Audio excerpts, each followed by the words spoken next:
the scenic valley of Swat have experienced conflict with the Taliban growing in their midst over the past several years. The Pakistan Army is engaged in flushing out Taliban fighters from Swat and its surrounding areas. This conflict has so far caused the exodus of over 3 million people from the regions of Swat and neighboring districts. Many of these internally displaced persons, or IDPs, are taking refuge with relatives or staying in rented houses. Others, numbering in hundreds of thousands, are living in camps set up for the people fleeing from the fighting in Pakistan's Swat Valley. The United Nations have termed this mass exodus as the world's most dramatic displacement crisis since the Rwandan genocide of 1994. Even though these camps provide basic shelter for the IDPs, they still remain without food, clean drinking water, and clothes, while children do not have access to education or medical care. Conscientious individuals have flocked back home to help their fellow citizens.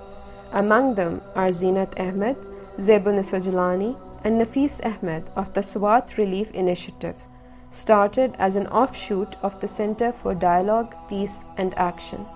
Grief-struck people seek consolation, and these emotionally scarred and traumatized people anxiously wait for the healing process to begin. But for many of those living in these camps, the predominant question on their minds is that of survival. Priorities are to eat and scrounge out an existence. Unfortunately, education comes later. Mrs. Zebunisa Jalani, Zinat Ahmed and Nafis Ahmed, the grandchildren of Miagul Abdul Haq Jahazeb, the last reigning wali of Swat, were forced to return to their native land and aid the stricken populace of their birthplace. Relief Assistance and Rehabilitation Program for Swatis, or RARPS, was formed by Zinat Ahmed and Zebunisa Jalani to tackle the suffering of the people of Swat. RARPS has focused its efforts on improving access to health and education in the camps, primarily in Chadar and Mardan, in the Northwest Frontier Province, where the majority of displaced Swatis fled to. RARPS has already established 2 mobile health units, which provide IDPs with free medicine and health care, and is trying to set up a school. Their emphasis is on visiting and providing relief to areas not yet visited by other non-governmental organizations. ये पहली दफ़ा आए हैं health वाले, यहाँ पर 200 families मौजूद हैं। मैं हुकूमत से और हुकूमती इदारों से अपील करता हूँ कि अपने काम में थोड़ा सा तेज़ी लाए और इन IDP का इमदाद करें। In keeping with their grandfather's philosophy, the 3 are trying to hire Swati nurses and doctors, many of them sourced from other refugee camps.